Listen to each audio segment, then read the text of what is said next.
Theoretical का answer मैं कैसे लिखूं, प्रैक्टिकल का आंसर मैं कैसे लिखूं? क्या वर्किंग नोट बनाना जरूरी है? पेपर को जितना ज्यादा सुंदर सजाओगे बेटा, मेहरबान हो जाएगा एग्जामिनर आपके ऊपर। तो जब भी प्लस माइनस करो, please must give reason for that. और असली हेल्प जो करेगा बेटा आपकी, वो है आपकी मेहनत। मैंने सब पढ़ लिया है, मुझे सब आता है। काश मुझे ये पता होता कि पेपर में यार आंसर कैसे लिखते हैं। आंसर लिखने से याद आया यार, थ्योरेटिकल क्वेश्चन भी आएगा पेपर में, और के मैम ने बोला था कि प्रैक्टिकल क्वेश्चन भी आएगा पेपर में।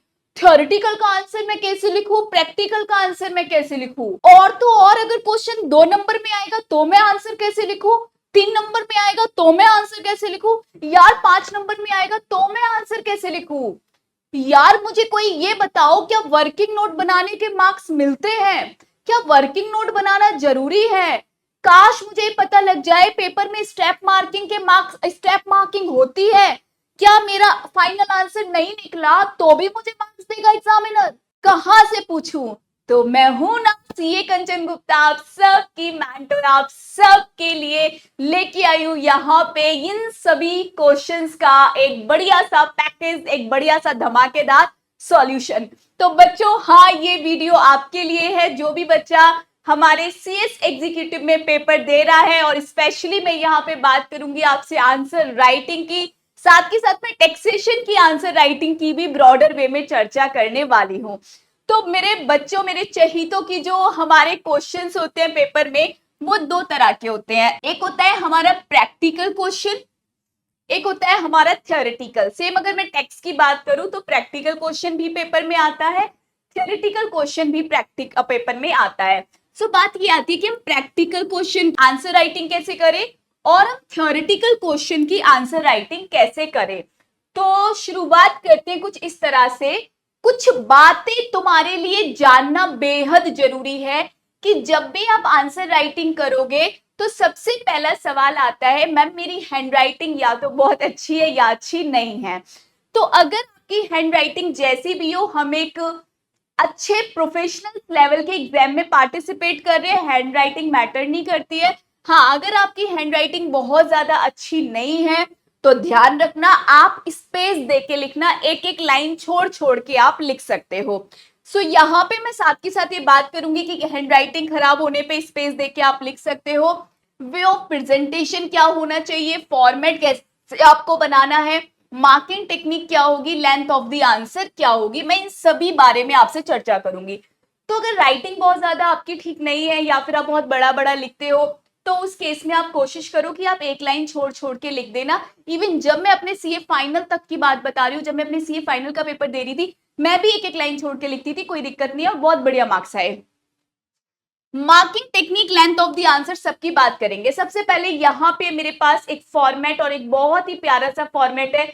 यहाँ पे हम लेके आए हैं थ्योरेटिकल आंसर की प्रेजेंटेशन कैसे देनी है। जब भी आप थ्योरी का आंसर लिख रहे हो, थ्योरी वाला क्वेश्चन है और उसमें केस स्टडी बेस्ड है। एक होता है स्ट्रेट फॉरवर्ड क्वेश्चन, जो कि आपसे जनरली 2 नंबर में पूछा जाता है, 3 नंबर में पूछा जाता है। मैं उसकी बात नहीं कर रही हूँ, मैं बात कर रही हूँ कि आपसे केस स्टडी बेस्ड क्वेश्चन पूछा गया है, 5 नंबर में पूछा गया है, 8 नंबर में पूछा गया है, या फिर 3 नंबर में भी केस स्टडी पूछ ली गई है। तो हमेशा आप सबसे पहले लिखोगे प्रोविजन, और प्रोविजन लिखते टाइम अगर आपको सेक्शन याद है तो शुरुआत कर देना as per the section this, जो भी है। अगर नहीं याद है तो आप लिख देना एज पर दी रेलेवेंट सेक्शन, एज पर दी रेलेवेंट सेक्शन, आप ये भी लिख सकते हो। फिर आप अपना प्रोविजन लिखना। प्रोविजन हमेशा पूरा ब्रॉडर वे में लिखना। जितना बढ़िया आपका प्रोविजन होगा, एग्जामिनर उतने बढ़िया आपको मार्क्स देगा, क्योंकि बेटा प्रोविजन ही है जो ये बताता है कि आपको ज्ञान कितना है, आपको नॉलेज कितनी है, कितनी समझदारी आपके अंदर भरी हुई है।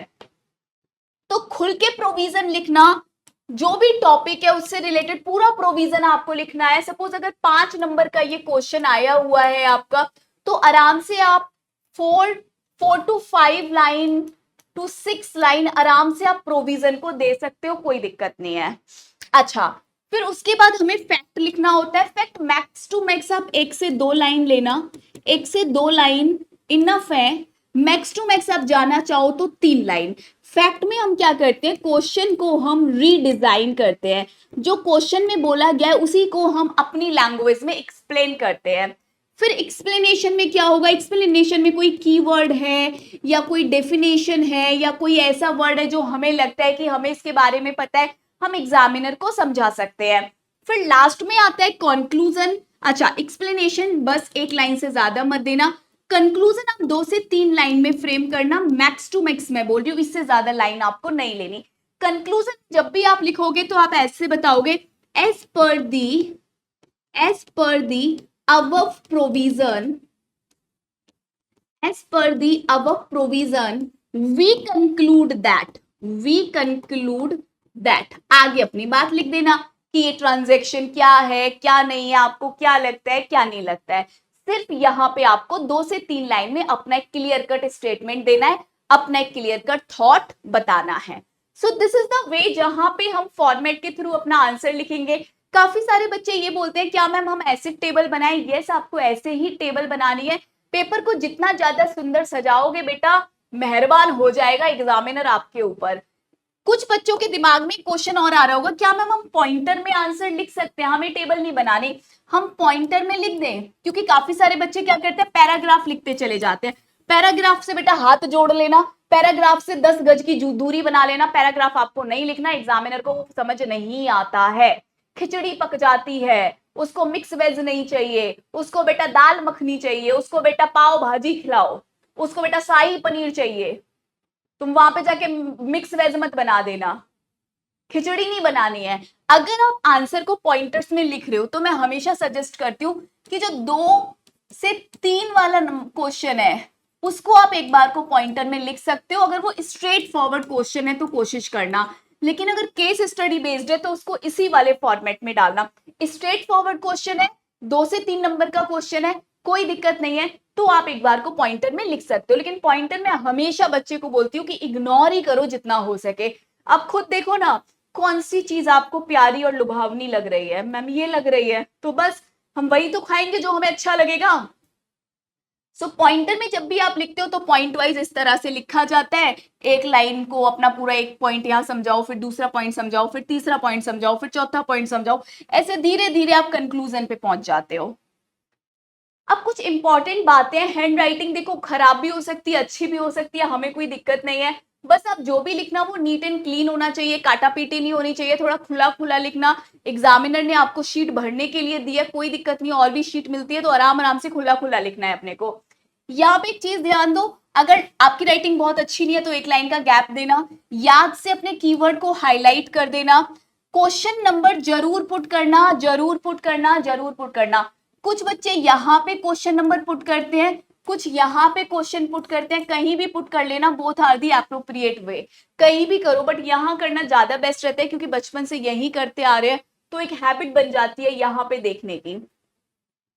देन मैं यही बोलूंगी कि अगर मान लो एक क्वेश्चन है, एक क्वेश्चन आ गया, इसका ए पार्ट, इसका बी, इसका सी, इसका डी, तो इनको एक सीक्वेंस में करना, ऐसा नहीं हो ए आपने कहीं कर दिया, बी कहीं कर रहे हो, डी कहीं कर रहे हो, इनकी एक सीक्वेंस है, इसको प्लीज फॉलो करना, सीक्वेंस फॉलो करना बहुत जरूरी है। हाँ बिल्कुल ऐसा कर सकते हो, क्वेश्चन 1 के बाद आप क्वेश्चन 6 पे, क्वेश्चन 5 पे, किसी पे भी जंप मार जाओ, बट बिटवीन द पार्ट आप जंप मत मारिएगा।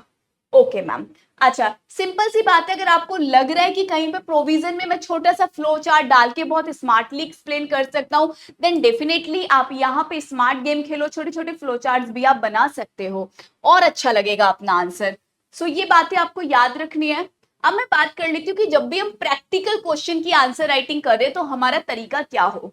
अब जैसे आप पीजीवीपी का क्वेश्चन सॉल्व करते हो, सैलरी हेड का, हाउस प्रॉपर्टी का, कैप गेन का, वैल्यूएशन का, आईटीसी का, तो आपको प्रैक्टिकल क्वेश्चन मिलते हैं। जब भी आप प्रैक्टिकल क्वेश्चन करोगे, दिस इज द फॉर्मेट, एक सिंपल सी टेबल है, कुछ खासा नहीं है, टेबल जरूर बना देना, टेबल नहीं बना पा रहे हो तो कुछ नहीं, बस इस तरह से एक अकाउंट फ्रेम कर देना, ये भी तो बस यही है, कुछ खास नहीं है। अच्छा जब भी आप बना रहे हो क्वेश्चन का सॉल्यूशन तो यहाँ पे हेडिंग देना मैंडेटरी है, आपको बताना है कि आखिरकार आप कैलकुलेट क्या कर रहे हो, what are you computing in this question. जैसे आप मिस्टर ए की इनकम कैलकुलेट कर रहे हो तो लिखना है कि income of mister A for the assessment year this and that, salary income of mister B for the assessment year this and that, जो भी आप कैलकुलेट कर रहे हो आपको बताना मैंडेटरी है। बताओगे तभी बेटा एग्जामिनर इंप्रेस होगा, वरना भीड़ तो सब प्लस माइनस करने में लगी पड़ी है, तुम कुछ अलग तो करके आओ। फिर जब भी हम हेडिंग डाल देंगे फिर हमें यहाँ पे प्लस माइनस करना है। अपने इनकम टैक्स में प्लस माइनस का गेम है, अपने जीएसटी में सब कुछ प्लस माइनस का गेम है। हम प्लस माइनस ही तो करते हैं पूरे जीएसटी इनकम टैक्स में, और करते क्या है, तो जो भी हम ऐड कर रहे हैं, जो भी हम लेस कर रहे हैं, अगर हम उसको सिंपल सा रीजन देके बता सकते हैं तो बहुत अच्छी बात है। एक तो होता है कैलकुलेटिव पार्ट, एक होता है कि ठीक है छोटा सा स्टेटमेंट देना है, जैसे मुझे यहाँ पे कार का आईटीसी लेना है, अगर कार कैपेसिटी 13 पैसेंजर से ज्यादा है तो आईटीसी ब्लॉक है, तो मैं यस यहाँ पे एक लाइन में लिख सकती हूँ because car capacity is more than 13 passenger, sorry ITC मिलेगा, आईटीसी ब्लॉक नहीं आईटीसी मिलेगा, लेस देन 13 है नहीं मिलेगा। सो अगर मुझे लग रहा है कि मेरा रीजन छोटा सा है, एक दो लाइन का है, तो मैं यहीं पे नीचे लिखूंगी। रीजन लिखना मैंडेटरी है। काफी सारे बच्चे एग्जाम के बाद सर्टिफाइड कॉपी भेजते हैं, उसमें रीजन नहीं होते, बस प्लस माइनस। एहसान नहीं कर रहे ना अपन एग्जामिनर पे, अपन एग्जामिनर को खुश कर रहे हैं, और खुश करने के लिए उसको बेटा तुम जितनी मेहनत करोगे उतना बढ़िया है, जितना सुंदर पेपर लिखोगे उतना बढ़िया है, क्योंकि पेपर तो सब लिख रहे हैं पर खुश हर कोई नहीं कर पा रहा। तो जब भी प्लस माइनस करो please must give reason for that, उसके बाद प्लस माइनस करो। अगर आपको लग रहा है कि नहीं मेरा रीजन ज्यादा है या फिर मेरी ये कैलकुलेटिव स्टेटमेंट है, तो प्लीज इंश्योर कर लो कि आपको वर्किंग नोट बनाना है। जैसे आपने यहाँ पे ऐड किया तो यहाँ पे लिख दो वर्किंग नोट नंबर 1, यहाँ पे लिखो why are you adding this much amount.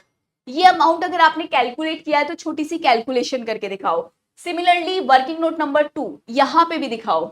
Working note के मार्क्स मिलते हैं, वर्किंग नोट जितने ज्यादा बनाओगे एग्जामिनर उतना ज्यादा आपसे खुश हो जाएगा, उतना ज्यादा आपसे इंप्रेस होगा। तो वर्किंग नोट मस्ट है मेरे बच्चों, वर्किंग नोट अपने को बनाना है। अच्छा, क्या मैम स्टेप वाइज मार्किंग होती है? चाहे क्वेश्चन आपका प्रैक्टिकल हो चाहे क्वेश्चन आपका थ्योरेटिकल हो, स्टेप वाइज मार्किंग होती है। स्टेप वाइज मार्किंग होती है, प्रैक्टिकल में तो बहुत अच्छे खासे मार्क्स मिल जाते हैं स्टेप वाइज मार्किंग में। अच्छा, अगर आपका थ्योरेटिकल है, थ्योरेटिकल में अगर आपने प्रोविजन एकदम बढ़िया लिख दिया, भले ही आपका कंक्लूजन थोड़ा सा इधर उधर डगमगा गया, तब भी आपको अच्छे खासे मार्क्स मिलते हैं। प्रोविजन गलत है ना, फिर दिक्कत है, प्रोविजन सही होना चाहिए आपका। अच्छा, अगर 2 मार्क्स का आपसे क्वेश्चन पूछा गया है तो आप उसको 3 से 4 लाइन में आंसर दो। स्ट्रेट फॉरवर्ड आंसर है, स्ट्रेट फॉरवर्ड लिख दो, पॉइंटर्स में लिख दो, कोई टेबल टूबल बनाने की जरूरत नहीं है। 3 मार्क्स में क्वेश्चन है तो आप 5 से 8 लाइन आराम से यूज कर लो, 5 6 7 8 मैक्सिमम। तो इसमें आप कोशिश करो पहले प्रोविजन अपना 3 लाइन में एक्सप्लेन कर दो, फैक्ट को तो हम 2 लाइन में एक्सप्लेन करते हैं, एक्सप्लेनेशन के लिए हमेशा 1 लाइन, कंक्लूजन आप 1 से 2 लाइन में लिख दो। अगर आपका 5 मार्क्स का क्वेश्चन है तो आप आराम से 8 से 12 लाइन ले लो, प्रोविजन आराम से 5 से 6 लाइन में लिखो, एक्सप्लेनेशन के लिए 1 लाइन, फैक्ट अपना 2 से 3 में रहता है, कंक्लूजन अपना 2 से 3 में रहता है। तो इस तरह से आप अपने पेपर को अंजाम दोगे। मैंने यहाँ पे आपको कुछ सटीक पॉइंट्स बताए हैं जो कि आपकी हेल्प करेंगे पेपर में आंसर राइटिंग करते टाइम। और असली हेल्प जो करेगा बेटा आपकी, वो है आपकी मेहनत और मेरी कुछ छोटी छोटी बातें जो इस वीडियो में मैंने शेयर की है। लेकिन याद रखना, मेहनत आपकी ही रंग लाएगी, मेहनत आपको ही करनी है। हम तो एक जरिया है जो आपको मिल गए हैं, आप तक अपनी बातें पहुंचा रहे हैं मेरे बच्चे, लेकिन अल्टीमेटली मेहनत आपकी है, ऊपर वाले की कृपा आप पे बनी रहेगी। आप देखना इस बार आप पेपर फोड़ के आओगे, क्योंकि जब हम शिद्दत से पढ़ते हैं ना तो पूरी कायनात लग जाती है यार हमें उस चीज को दिलाने में। तुमने पढ़ाई करी है, तुम्हारा निकलेगा, तुम इस बार बेटा पूरी तरह से एग्जाम पार करोगे। ये कॉन्फिडेंस लेके पेपर में जाना, इस बार जीत के आना, इस बार फोड़ के आना। ऑल द बेस्ट मेरे बच्चों, गॉड ब्लेस यू। मिलेंगे आगे अगली जर्नी में, अपने सफर को कंटिन्यू करेंगे। लेकिन हाँ, इस बार तुम्हारा सीएस एग्जीक्यूटिव होगा पार।